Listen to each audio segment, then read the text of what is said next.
Hey everyone, in this video I'll show you how to download all files from Google Drive at once. Let's get started. First, go to Google in your browser, then click the apps icon in the top right corner and select Drive, and you'll see all the files here. Now go to the address bar and type takeout.google.com, then press enter. Once you're on the page, click deselect all since we only need Drive. Scroll down and find Drive and check the box. This will include all your Google Drive data.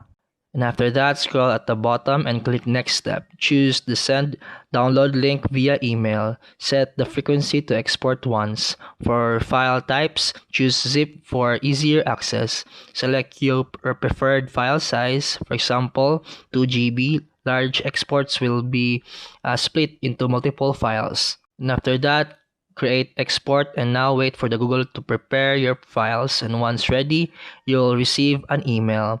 Open it and click download your files to save them to your computer. And that's it for today's video. If you found this helpful, please like and subscribe for more videos. See you in the next one.